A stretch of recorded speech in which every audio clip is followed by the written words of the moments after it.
कहानी की शुरुआत में हमें एयरपोर्ट दिखाया जाता है, जहां हम ब्रैड नाम के एक पायलट को देखते हैं। वो तेजी से जहाज की तरफ जा रहा होता है और साथ ही साथ वीडियो कॉल पर अपनी बेटी से बात भी कर रहा होता है। उसकी बेटी कहती है कि आज सुबह मैंने न्यूज देखी थी, जिसमें बताया जा रहा था कि आप जिस एरिया में जा रहे हो वहाँ का मौसम बहुत ज्यादा खराब है, जिस वजह से और भी कई सारी फ्लाइट्स कैंसिल कर दी गई हैं। इसलिए आपको भी अपनी फ्लाइट कैंसिल करके घर वापस आना चाहिए। लेकिन ब्रैड मुस्कुराकर जवाब देता है कि मैं पहले भी कई बार ऐसे मौसम में सेफली जहाज उड़ा चुका हूँ, इसलिए तुम परेशान मत हो, मैं जल्द ही घर वापस आ जाऊंगा। ये सुनकर उसकी बेटी खुश हो जाती है और कॉल काट देती है। उसके बाद ब्रैड जहाज के केबिन में आकर को पायलट से मिलता है। को पायलट थोड़ा सा नर्वस था क्योंकि आज वो पहली बार फ्लाइट उड़ाने वाला था। तभी एक एयर होस्टेस आकर ब्रैड को बाहर बुलाती है, जहां एक पुलिस अफसर ब्रैड को बताता है कि इमरजेंसी की वजह से तुम्हें एक कातिल को अपने साथ ले जाना पड़ेगा, जिसका नाम टोनी है। टोनी एक बहुत ही ताकतवर और खतरनाक इंसान है जिस पर मर्डर का केस है और अब इसे जहाज के जरिए दूसरी कंट्री ले जाकर उम्र भर कैद के लिए जेल में डाला जाएगा। वो पुलिस अफसर ब्रैड से कहता है कि ये जिम्मेदारी हम तुम्हें इसलिए दे रहे हैं क्योंकि तुम एक काबिल और समझदार पायलट हो। ब्रैड मान जाता है और टोनी को सबसे लास्ट वाली सीट्स में बिठा देता है ताकि बाकी पैसेंजर्स को कोई परेशानी न हो। उसके बाद सभी पैसेंजर्स अपने सीट्स पर बैठ जाते हैं और ब्रैड जहाज के स्टाफ के पास आकर कंफर्म कर लेता है कि सभी पैसेंजर्स आ गए हैं, जिसके बाद जहाज टेक ऑफ कर लेती है। ऊंचाई पर पहुंचने के बाद ब्रैड जहाज को ऑटो पायलट पर लगाकर को पायलट के साथ अपनी फैमिली के बारे में बातें करने लगता है। ब्रैड को पायलट को मोबाइल में अपनी बेटी की फोटो दिखाता है और कहता है कि मैं अपनी बेटी से बहुत प्यार करता हूं और हमारा इस दुनिया में एक दूसरे के अलावा और कोई भी नहीं है। दूसरी तरफ जहाज में बैठे पैसेंजर्स सफर को एंजॉय कर रहे होते हैं, लेकिन उन्हें पता नहीं था कि कुछ देर बाद उनके साथ बहुत ही बुरा होने वाला है। केबिन में बैठे दोनों पायलट्स भी खुश थे और जहाज भी नॉर्मल तरीके से फ्लाई कर रहा था, लेकिन तभी अचानक मौसम खराब हो गया और जहाज हल्के से झटके लेने लगा, जिस वजह से ब्रैड परेशान हो जाता है क्योंकि उसे कुछ ठीक नहीं लग रहा था। वो सभी मुसाफिरों को सीट बेल्ट बांधने के लिए अनाउंस करता है और रेडियो के जरिए वो कंट्रोल टावर से बात करने की कोशिश करता है, पर उसकी बात नहीं हो पाती क्योंकि मौसम खराब होने की वजह से यहाँ के सारे रेडियोस काम करना बंद कर देते हैं। तभी अचानक बिजली का तेज झटका प्लेन से आकर लगता है, जिस वजह से प्लेन जोर जोर से झटके लेने लगता है। ब्रैड पैसेंजर्स का हाल देखने के लिए केबिन से बाहर जाता है। पैसेंजर्स को देखकर ब्रैड को थोड़ा बहुत सुकून मिल जाता है क्योंकि सभी पैसेंजर्स सेफ थे, पर यहाँ अब धीरे धीरे लाइट बंद होती जा रही थी और तभी प्लेन को कई और झटके लगते हैं, जिससे ब्रैड का सिर सामने छत से टकराकर नीचे गिर जाता है और उसके माथे पर चोट लग जाती है। इस सूरत हाल को देखते हुए सभी पैसेंजर्स की हालत खराब होने लगी थी। ब्रैड जल्दी से वापस केबिन में आकर अपने साथी के साथ मिलकर प्लेन को संभालने में लग जाता है। ये उनके लिए काफी मुश्किल टाइम था। मौसम खराब होने की वजह से उन्हें आगे कुछ भी नहीं दिखाई दे रहा था। ब्रैड कहता है कि हमें प्लेन को नीचे लाना होगा क्योंकि अगर प्लेन को एक और झटका लगा तो प्लेन तबाह हो सकता है। ये लोग फौरन जहाज का अल्टीट्यूड कम करने लगते हैं और जहाज तेजी से नीचे की तरफ जाने लगता है। जहाज के अंदर मौजूद पैसेंजर्स काफी ज्यादा डरे हुए थे। तभी क्रिमिनल टोनी के साथ जो पुलिस अफसर आया होता है, उसके हाथ से मोबाइल छूट जाता है। वो अपने मोबाइल फोन को उठाने के लिए अपना सीट बेल्ट खोल लेता है, जिसकी मदद करने के लिए एक एयर होस्टेस भी अपना सीट बेल्ट खोलकर आगे आती है। अब क्योंकि प्लेन तेजी से नीचे की तरफ जा रहा था, जिस वजह से उनका सीट बेल्ट खुलते ही ये दोनों तेजी से ऊपर छत से टकरा जाते हैं। ये दोनों इतनी तेजी से छत से टकराते हैं कि उनकी तुरंत मौत हो जाती है। इतने में जहाज काफी कम अल्टीट्यूड पर आ जाता है और किसी तरह करके ये दोनों पायलट जहाज को कंट्रोल कर लेते हैं। लेकिन अब जहाज में ज्यादा पावर नहीं बची होती, इसलिए ब्रैड जहाज को एयरपोर्ट तक नहीं पहुंचा सकता था, जिस वजह से ब्रैड जहाज को नीचे लाकर समंदर में क्रैश लैंड करने का सोचता है। लेकिन तभी ये दोनों कुछ दूर एक आइलैंड देख लेते हैं, जिसके बाद ब्रैड जहाज की डायरेक्शन आइलैंड की तरफ कर लेता है और आइलैंड पर लैंड करने का फैसला करता है। कई मुश्किलों के बाद ब्रैड इस आइलैंड पर मौजूद एक रोड पर फाइनली इमरजेंसी लैंड कर लेता है। लकीली इस इमरजेंसी लैंडिंग में सभी पैसेंजर्स सही सलामत होते हैं और किसी को भी चोट नहीं आती। तभी जहाज में पीछे शॉर्ट सर्किट होता है, जिससे देखकर ब्रैड खुश हो जाता है क्योंकि जहाज में अभी भी थोड़ी बहुत बिजली बची हुई थी। सभी पैसेंजर्स के जहाज से उतरने के बाद एक एयर होस्टेस कैप्टन ब्रैड को बताती है कि क्रिमिनल टोनी को ले जाने वाला पुलिस अफसर मारा गया है और एक एयर होस्टेस भी मारी गई है। ये सुनकर ब्रैड बहुत ज्यादा मायूस हो जाता है। दूसरी तरफ एयरलाइन कंपनी का मालिक देखता है कि उसका एक जहाज अचानक गायब हो गया है क्योंकि उसने प्लेन को लैंड होते हुए नहीं देखा था और काफी देर से रेडियो खराब होने की वजह से उसका पायलट से कांटेक्ट भी नहीं हो पा रहा था। इसीलिए वो एयरलाइन कंपनी का मालिक स्कार्सडेल नाम के एक रेस्क्यू एक्सपर्ट को बुलाता है, जो ऐसे लोगों को ढूंढने का काम करता है जो मुश्किल में कहीं फंसे हुए होते हैं। एयरलाइन कंपनी का मालिक उसे कहता है कि मुझे मेरे प्लेन्स की सारी डिटेल्स चाहिए, जैसे वो कहाँ गया, उसके वर्कर्स और सभी पैसेंजर्स कहाँ हैं। जिसके बाद रेस्क्यू एक्सपर्ट अपने काम पर लग जाता है। दूसरी तरफ सारे पैसेंजर्स इस सोच में थे कि हम यहाँ क्यों उतरे हैं। ब्रैड सभी पैसेंजर्स को इकट्ठा करके समझाता है कि इमरजेंसी की वजह से हमें यहाँ उतरना पड़ा। प्लेन में अभी भी थोड़ी बहुत बिजली मौजूद है जिसे हम बाकी चीजों को ठीक कर लेंगे। तब तक आप लोग यहाँ आराम से रहें और आप लोग घबराइएगा नहीं, बहुत जल्द हम यहाँ से निकल जाएंगे। जिसके बाद ब्रैड प्लेन के पास आकर उसे ठीक करने में लग जाता है, पर वो देखता है कि जहाज में पावर काफी कम है, इसलिए उन्हें मदद का इंतजार करना होगा। ये लोग मैप निकालकर खुद ही अपनी लोकेशन देखने लगते हैं ताकि उन्हें पता चल सके कि आखिर ये लोग किस जगह पर हैं। ब्रैड का साथी को पायलट नक्शा देखकर बताता है कि हम एक प्राइवेट आइलैंड पर फंसे हुए हैं। ये जगह बहुत ही खतरनाक है। यहाँ पर ऐसे लोग हैं जो किसी सरकार या गवर्नमेंट की बात नहीं मानते। अगर इन लोगों ने हमें पकड़ लिया तो हमारी जान खतरे में पड़ सकती है और हमारी गवर्नमेंट भी हमें नहीं बचा पाएगी। ये सुनकर ब्रैड कहता है कि अब कहीं से भी करके हमें अपनी रेस्क्यू टीम को यहाँ पर बुलाना ही होगा ताकि वो आकर हम सबको बचा ले, क्योंकि यही एक रास्ता है यहाँ से निकलने का। जिसके बाद ये दोनों मदद बुलाने के लिए रेडियो ठीक करने लगते हैं, लेकिन आसमानी बिजली के टकराने से रेडियो बिल्कुल खराब हो चुका था। अब ब्रैड सभी पैसेंजर्स के पास आकर उन्हें बताता है कि किसी खराबी की वजह से रेडियो काम नहीं कर रहा, लेकिन आप सब परेशान मत हो। ब्रैड उन्हें तसल्ली देता है कि हम आइलैंड के दूसरी साइड पर जाकर रेडियो को ढूंढेंगे और कंट्रोल टावर को अपनी लोकेशन बताकर रेस्क्यू टीम को यहाँ पर भेजने के लिए कहेंगे, जो आकर आप सब लोगों को बचा लेंगे। और यहाँ ब्रैड एक बहुत बड़ा कदम उठाता है। वो कहता है कि मेरे साथ टोनी जाएगा। ये कहकर वो टोनी की हथकड़ी खोल देता है। यहाँ ब्रैड जहाज के कोपायलट से कहता है कि तुम जहाज की पावर को रिपेयर करने के काम पर लग जाओ। मैं जल्द ही किसी भी कॉन्टैक्ट के जरिए रेस्क्यू टीम को यहाँ तक लाने की कोशिश करूंगा। जिसके बाद टोनी और ब्रैड रेडियो ढूंढने के लिए जंगल की तरफ निकल पड़ते हैं। रास्ते में टोनी ब्रैड को उस पर भरोसा करने के लिए थैंक्स कहता है। अब हम इस आइलैंड पर रहने वाले आतंकवादी ग्रुप को देखते हैं, जिनके पास एक आदमी दौड़ कर आता है और वो आदमी उस ग्रुप के लीडर को बताता है कि यहाँ आइलैंड पर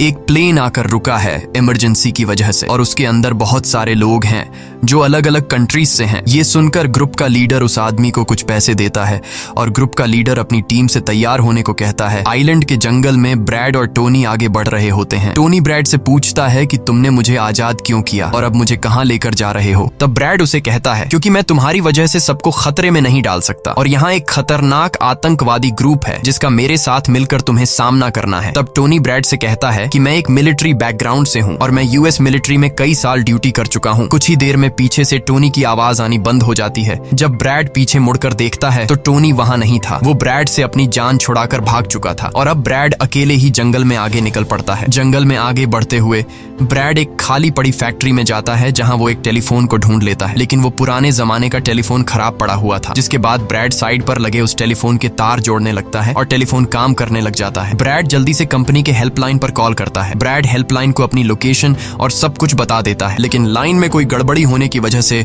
सामने वाले इंसान तक उसकी आवाज ठीक से नहीं पहुंच रही होती, जिस वजह से हेल्पलाइन वाले ब्रैड की कॉल काट लेते हैं। तब ब्रैड को एक आइडिया आता है। वो अपनी बेटी को कॉल करता है और उसे अपनी लोकेशन और बाकी सारी चीजें एक पेपर पर लिखकर उसके ऑफिस तक पहुंचाने को कहता है। तभी बातचीत के दौरान पीछे से एक आदमी आकर ब्रैड पर हमला कर देता है, लेकिन ब्रैड उसे काफी मुश्किल से काबू कर लेता है और उस आदमी को मार मार कर बेहोश कर देता है। तभी ब्रैड को महसूस होता है कि एक और आदमी इस कमरे में आ रहा है, इसीलिए जल्दी से वो छिप जाता है। पर वो आदमी कोई और नहीं बल्कि टोनी था, जिसने बहुत सारे गुंडों को मारकर उनके हथियार ले लिए थे। और वो ब्रैड को आवाज देता है कि डरो मत, बाहर निकलो। फिर जब ब्रैड सामने आता है तो टोनी ब्रैड को एक बंदूक पकड़ा देता है उसकी हिफाजत के लिए। उसके बाद ये दोनों जब फैक्ट्री के नीचे वाले फ्लोर में आते हैं तो यहाँ उन्हें एक कैमरा मिलता है, कैमरा की रिकॉर्डिंग और वहाँ पड़े पासपोर्ट से इन्हें पता चलता है कि इस आइलैंड पर रहने वाले आतंकवादी लोगों को किडनैप करके उनकी फैमिली से काफी बड़ी रकम की डिमांड करते हैं। और जब किडनैप किए हुए बंदे की फैमिली की तरफ से उन्हें पैसे मिल भी जाते हैं तब भी ये लोग उसे छोड़ने के बजाय मार देते हैं। ये देखकर ब्रैड समझ जाता है कि हमारे पैसेंजर्स भी खतरे में हैं। जिसके बाद ये दोनों बाहर निकलते हैं और सामने उन्हें एक गाड़ी दिखाई देती है। ये गाड़ी उस आतंकवादी की थी जो कुछ देर पहले ब्रैड के हाथों मारा गया। अब ये दोनों बाहर खड़ी गाड़ी में बैठ जाते हैं और अपने पैसेंजर्स की तरफ जाने लगते हैं। उधर सभी पैसेंजर्स ब्रैड के इंतजार में बैठे हुए होते हैं कि ब्रैड जल्द ही उनके लिए मदद लेकर आ जाएगा। तभी उन्हें किसी गाड़ी की आवाज आती है। गाड़ी की आवाज सुनकर ये लोग खुश हो जाते हैं और ये लोग समझते हैं कि ब्रैड उनके लिए रेस्क्यू टीम बुला लिया है। लेकिन ये रेस्क्यू टीम नहीं बल्कि इस आइलैंड पर रहने वाले आतंकवादी थे। वो लोग गोलियां चलाकर सभी पैसेंजर्स पैसेंजर्स को डराने लगते हैं। उन गोलियों की आवाज ब्रैड और टोनी ने भी सुन ली थी, जिसके बाद ये लोग कार की स्पीड बढ़ाकर जल्दी से प्लेन तक पहुंचने की कोशिश करते हैं। आतंकवादी ग्रुप का लीडर एयर होस्टेस से सभी यात्रियों की लिस्ट मांगता है। डर के मारे जल्दी से एयर होस्टेस उसे लिस्ट ला कर दे देती है। फिर गैंग का एक आदमी को पायलट से पूछता है कि तुम्हारा सीनियर पायलट कहाँ पर है, जिस पर को पायलट बताता है कि किसी काम से वो जंगल में गया था पर अभी तक वापस नहीं आया। तभी वहां पर ब्रैड और टोनी भी पहुंच जाते हैं, लेकिन ये दोनों चुपके से दूर से इन लोगों को देख रहे होते हैं। इसी दौरान एक औरत वहां से भागने की कोशिश करती है, पर वो लोग गोली चलाकर उसे मार देते हैं। ये देखकर ब्रैड उनकी मदद करने के लिए जाता है, पर टोनी उसे रोक लेता है और टोनी कहता है कि तुम शांत रहो, अभी जाना ठीक नहीं। गैंग का लीडर सभी पैसेंजर्स को एक बस में बैठा लेता है और गैंग का लीडर अपने 2 साथियों को वहीं छोड़कर उनसे कहता है कि जाओ, जहाज के अंदर जो भी कीमती सामान है उसे ले आओ। जिसके बाद ये लोग सभी पैसेंजर्स को अपने अड्डे पर ले जाने लगते हैं। गैंग के जाने के बाद ब्रेड टोनी पर गुस्सा करने लगता है कि वो लोग हमारे पैसेंजर्स को ले गए और तुमने मुझे जाने ही नहीं दिया। जिस पर टोनी उसे समझाता है कि वो लोग काफी ज्यादा थे, अगर तुम चले भी जाते तो इतनी बड़ी आर्मी से अकेले नहीं लड़ पाते। अब ये दोनों प्लेन की तरफ बढ़ने लगते हैं और उन दोनों गुंडों को पकड़ लेते हैं जो प्लेन से कीमती सामान चुरा रहे थे। ब्रेड गन पॉइंट पर उनसे पूछता है कि तुम्हारा लीडर पैसेंजर्स को कहां पर लेकर गया होगा, जिस पर वो बताता है कि यहाँ से कुछ दूर हमारा एक अड्डा है और वो सब वहीं गए होंगे। दूसरी तरफ ब्रेड की बेटी रेस्क्यू एक्सपर्ट के पास ब्रेड का लिखवाया हुआ पेपर दे देती है, जिस पर प्लेन का लोकेशन और सारी जानकारी लिखी गई होती है। रेस्क्यू एक्सपर्ट सैटेलाइट की मदद से प्लेन की लोकेशन का पता लगा लेता है। उन्हें पता चल जाता है कि प्लेन एक आइलैंड पर फंसा हुआ है और उन्हें ये भी पता चल जाता है कि इस आइलैंड पर एक खतरनाक आतंकवादी ग्रुप है। इसके बाद वो रेस्क्यू ऑफिसर अपनी एक प्राइवेट आर्मी के कैप्टन को कॉल करता है और उसे ये सारी सिचुएशन समझाकर उस आइलैंड पर जाने को कहता है। प्राइवेट आर्मी का कैप्टन मान जाता है और अपने साथियों के साथ एक पैसों का भरा हुआ बैग और कई सारे वेपन्स के बैग गाड़ी में लोड करके उस आइलैंड पर जाने के लिए रेडी हो जाते हैं। दूसरी तरफ ब्रेड देखता है कि उन आतंकवादियों के ले जाने से पहले जहाज के को पायलट ने जहाज का पावर सिस्टम रिपेयर कर लिया था और ब्रेड देखता है कि जहाज में पावर वापस आ गई है, जिसे देखकर वो बहुत खुश हो जाता है। अब ब्रेड आने वाले प्राइवेट आर्मी टीम के लिए अपनी यूनिफॉर्म पर एक मैसेज लिखकर छोड़ देता है और टोनी के साथ उस जगह पर निकल पड़ता है जहां गैंग वाले प्लेन के सभी पैसेंजर्स ले गए थे। जंगल के रास्ते से होते हुए ये दोनों उन आतंकवादियों के अड्डे पर पहुंच जाते हैं और ये दोनों गाड़ी से निकलकर चुपके से उस जगह में घुस जाते हैं जहां वो सारे गुंडे पैसेंजर्स को डराकर उनकी वीडियोस बना रहे थे ताकि ये वीडियोस इनकी फैमिली को भेजकर उनसे पैसे वसूल सकें। दूसरी तरफ रेस्क्यू एक्सपर्ट की तरफ से भेजी गई प्राइवेट टीम भी प्लेन के पास पहुंच जाती है, पर उन्हें वहां जब कोई नहीं मिलता तो टीम का लीडर प्लेन के अंदर जाकर चेक करता है जहां उन्हें 2 लोगों की लाशें मिलती हैं। ये वो 2 लोग थे जिन्हें गैंग के लीडर ने प्लेन में से सारा कीमती सामान चुराने का कहा था, लेकिन ब्रेड ने उन दोनों को मार दिया। प्राइवेट टीम के कैप्टन को ब्रेड का छोड़ा हुआ मैसेज भी मिलता है जो उस आतंकवादी गैंग के अड्डे तक आने का रास्ता था। आतंकवादियों के अड्डे पर टोनी और ब्रेड चुपके से उन पर नजर रखे हुए थे और जैसे ही उन्हें मौका मिलता है ये दोनों चुपके से पीछे से आकर 2 आतंकवादियों को मार देते हैं। फिर ये दोनों चुपके से आगे बढ़ते हैं और एक कमरे के बाहर जा पहुंचते हैं। इस कमरे के अंदर सभी पैसेंजर्स को कैद करके रखा गया था। अब ब्रेड इन लोगों को छुड़ाना तो चाहता था, पर वहां बहुत सारे गार्ड्स पहरा दे रहे थे और ब्रेड के पास दरवाजे का ताला खोलने की चाबी भी नहीं थी। इसके बाद ये दोनों एक एक करके उन गार्ड्स को मार गिराते हैं और टोनी तो हथौड़ा उठाकर कई सारे गार्ड्स को हथौड़े से मार देता है। यहाँ ब्रेड एक गार्ड से चाबी लेकर उन पैसेंजर्स को कमरे से आजाद कर देता है। वो उनसे कहता है कि जल्दी से उसी बस में बैठ जाओ जिसमें तुम सबको आतंकवादियों ने यहाँ लाया था, और वो सभी जल्दी से उस बस में जाकर बैठ जाते हैं। तभी टोनी ब्रेड के पास आकर बताता है कि यहाँ से गाड़ी के जरिए बाहर निकलने का सिर्फ एक ही रास्ता है, मगर वहाँ कई सारे गुंडे बंदूक लिए खड़े हैं जो हमें देखते ही हम पर गोलियां बरसाना शुरू कर देंगे। जब ब्रेड पैसेंजर्स की तरफ देखता है तो वो सभी बहुत ज्यादा डरे हुए होते हैं। अब यहाँ ब्रेड अपनी जान को खतरे में डालते हुए एक फैसला करता है और टोनी से कहता है कि मैं वहां पर मौजूद सभी आतंकवादियों का ध्यान भटकाऊंगा और तुम मौके का फायदा उठाते हुए सभी पैसेंजर्स को यहाँ से ले जाना। अब पहले तो टोनी ब्रेड को ऐसा करने से मना करता है।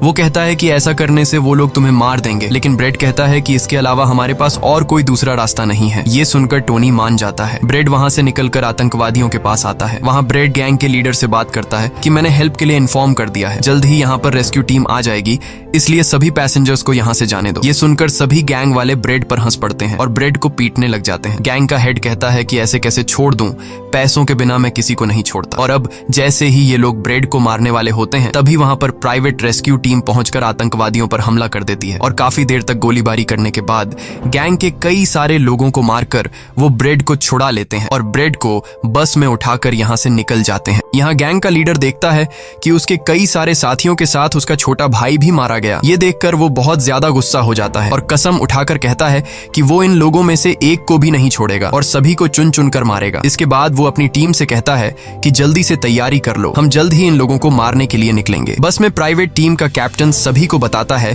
कि हम बस 5 लोगों की छोटी सी एक प्राइवेट टीम है जो बस तुम्हें यहाँ बचाने के मिशन पर आए हैं और हम कोई रेस्क्यू टीम नहीं है। रेस्क्यू टीम को यहाँ आने में कुछ टाइम और लगेगा। ये सुनकर ब्रेड घबरा जाता है और कहता है कि हमारे पास टाइम नहीं है क्योंकि गैंग वाले जल्द ही हमारे पीछे आएंगे और हमें देखते ही मार डालेंगे। पर मेरे पास एक आइडिया है। जहाज के पास पहुंचते ही ब्रेड सभी पैसेंजर्स से कहता है कि जहाज में पावर वापस आ चुकी है, यानी अब जहाज स्टार्ट हो जाएगा और हम लोग फौरन यहाँ से निकल जाएंगे। इसलिए आप सब लोग जल्दी से जहाज में बैठ जाओ क्योंकि हम रेस्क्यू टीम का इंतजार नहीं कर सकते। उन्हें यहाँ आने में वक्त लगेगा और अगर हम यहाँ रुके तो उन आतंकवादियों के हाथों मारे जाएंगे। ये सुनकर सारे लोग प्लेन में बैठ जाते हैं जबकि ब्रेड प्लेन की तमाम चेकिंग करने में लग जाता है और प्राइवेट टीम के लोग पहले से आने वाले खतरे के लिए तैयार बैठ जाते हैं। तभी अचानक वो आतंकवादी ग्रुप आकर उन पर हमला कर देता है जिन्हें देखकर प्राइवेट टीम उन्हें रोकने में लग जाती है और यहाँ दोनों तरफ से काफी गोलीबारी होती है। पर इस प्राइवेट टीम के पास काफी अच्छी गन्स थी जिस वजह से वो बहुत सारे गुंडों को मार देते हैं। ब्रेड जल्दी से प्राइवेट टीम के लीडर को बताता है कि मैं अगले 5 मिनट बाद जहाज को स्टार्ट करने वाला हूँ और तुम सब भी जल्दी से जहाज में चढ़ जाना। इसके बाद ब्रेड टोनी के पास जाता है और उसका शुक्रिया अदा करता है कि तुमने मेरे इतने मुश्किल वक्त में साथ दिया। ब्रेड खुद को गोलियों से बचाते हुए अंदर जहाज में आकर अपने केबिन में बैठ जाता है और अपने साथी को पायलट के साथ मिलकर प्लेन को स्टार्ट करने में लग जाता है। उधर टोनी के पास गोलियां खत्म हो जाती हैं और जब वो बुलेट्स ढूंढने के लिए प्राइवेट टीम का बैग चेक करता है तो उसे वहां पैसों से भरा हुआ एक बैग मिलता है। लेकिन इस वक्त टोनी पैसों को छोड़कर दूसरी बैग से गोलियां निकालकर दोबारा आतंकवादियों से लड़ने लगता है। यहाँ तब तक ब्रेड भी प्लेन को राइट साइड पर घुमा देता है। अब प्राइवेट टीम के सोल्जर्स भी एक एक करके जहाज में चढ़ने लगते हैं और टोनी उन्हें कवर फायर देता है। पावर आने की वजह से रेडियो भी काम करने लग जाता है। अब ब्रेड को प्लेन कंपनी का मालिक बताता है कि मैं तुम्हें कोई सुरक्षित जगह बता दूंगा जहां तुम जा सकते हो। अब सभी लोग जहाज में चढ़ जाते हैं पर टोनी नहीं चढ़ता। वो पैसों से भरा बैग लेकर वहां से भागने लगता है क्योंकि अगर वो इनके साथ प्लेन में वापस गया तो पुलिस वाले उसे फिर से पकड़कर जेल में डाल देंगे। गैंग का लीडर अपने साथियों को मरता हुआ देखकर गुस्से से पागल हो जाता है। वो प्लेन के सामने रॉकेट लॉन्चर लाकर उन्हें एक ही झटके में उड़ाने का सोचता है लेकिन सही टाइम पर टोनी उसे देख लेता है। अब टोनी जल्दी से बंदूक उठाकर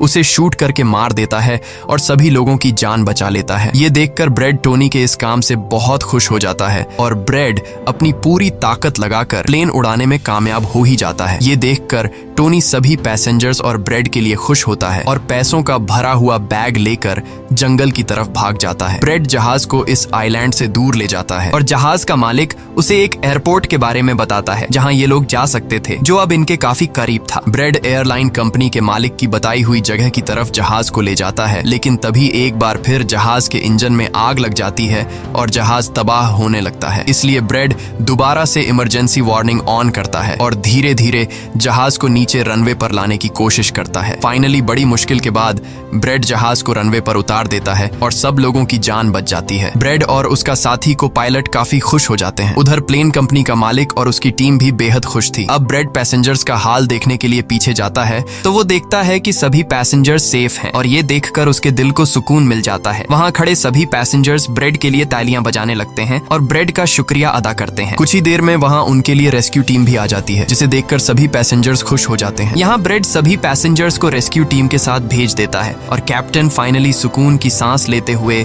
जहाज की सीढ़ियों पर बैठकर अपनी बेटी से कॉल पर बात करता है। इसी के साथ ये कहानी खत्म हो जाती है। अगर आपको वीडियो अच्छी लगी हो तो हमारे चैनल को सब्सक्राइब और वीडियो को लाइक जरूर कीजिएगा।